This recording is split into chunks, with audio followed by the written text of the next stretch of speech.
हर हर महादेव। जय श्री राम।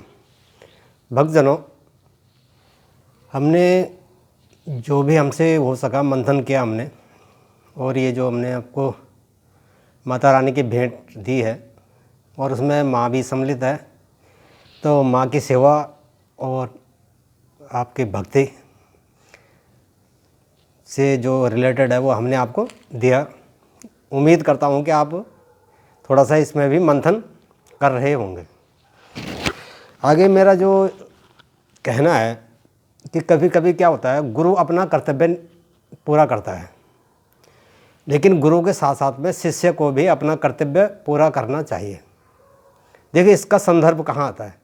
आज हनुमान जी का मंगलवार का दिन है, तो मैं आपको बधाई देता हूँ, हार्दिक शुभकामनाएं देता हूँ।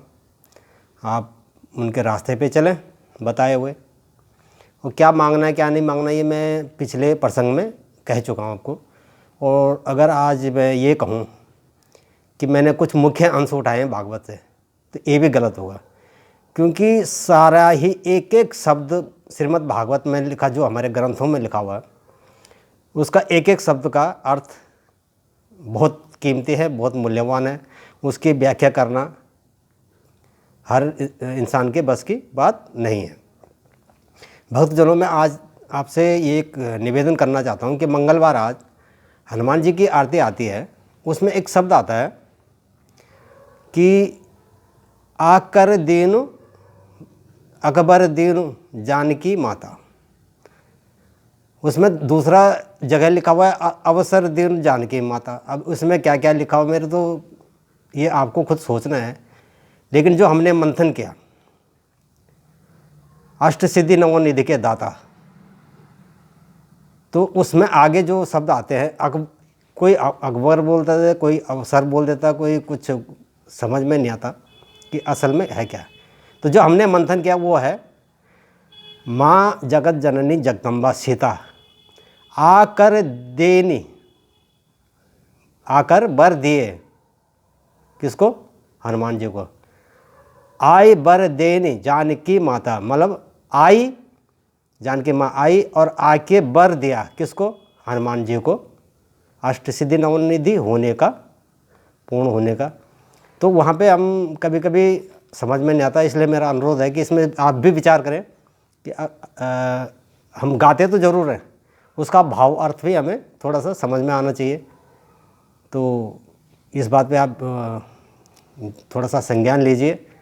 और एक बात और है, जब हम कहते हैं गुरु, गुरु देखो गुरु क्या होता है। गुरु अपनी तरफ से पूरी, उनके जो शिष्य होते हैं उनको पूरा ज्ञान देते हैं, लेकिन कभी कभी ज्ञान गुरु ने अपनी तरफ से तो कर दी, लेकिन आपने मंथन नहीं किया उस बात पे। देखिए, उसमें मंथन कहाँ आता है, इसका प्रमाण है राजा बलि। गुरु शुक्राचार्य जी की एक आंख फोड़ दी थी, क्योंकि जब भगवान वामन रूप में गए थे तो उन्होंने क्या कहा था कि 3 पग जमीन चाहिए, जगह चाहिए। तो शुक्राचार्य जी ने बोला कि नहीं, ये हे बलि राजा, ये नारायण है और तुमसे छल कर रहे हैं। देखिए, भगवान छल नहीं करते, परीक्षा जरूर लेते हैं, छल नहीं करते, हमें ये सोचना चाहिए। तो यहाँ गुरु वो शुक्राचार्य जी हैं, गलत नहीं है, उन्होंने अपना कर्तव्य पूरा किया। लेकिन कभी कभी होता क्या है कि उसका भी आपको, उसका संदर्भ क्या था। कर्तव्य तो पूरा किया उन्होंने, उनका संदर्भ क्या था कि नहीं ये छल कर रहे हैं। भाई वो ज्ञानी थे, छल शब्द का उन्होंने जहाँ उपयोग किया उसका दंड क्या भुगतना पड़ा। उनकी एक आंख फोड़ दी थी भगवान ने। तो राजा बलि ने बोला कि नहीं गुरुजी, अगर भगवान मेरे घर पे मांगने आए हैं तो मुझे तो देना ही है, चाहे वो कुछ भी मांगे। इस तरह से भक्तजनों, ये बहुत सारी ऐसी चीज़ें होती हैं कि हमें उन बातों पे मंथन करना पड़ता है, और हम उस बात का मंथन कर नहीं पाते।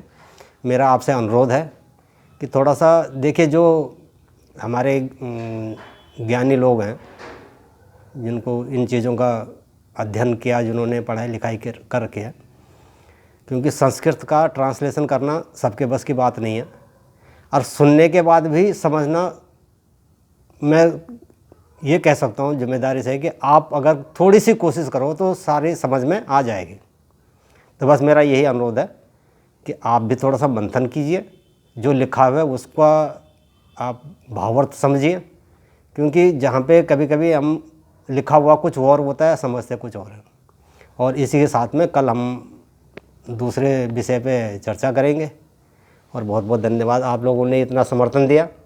और देखते रहिए यार, अपने अगर आपको थोड़ी सी भी ये लगता है कि हाँ भाई ये बातें सही हैं, इनमें बात मंथन होना चाहिए, तो मेरा आपसे अनुरोध है कि अगर आपकी एक छोटी सी बात पे किसी का सुधार होता है, कोई सतमार्ग पे चलता है, तो मेरे लिए बहुत बड़ी बात होगी, और आपके लिए तो हज़ारों गुना बहुत बड़ी बात होगी कि आप किसी को थोड़ा सा इतना ही समझा दें बस।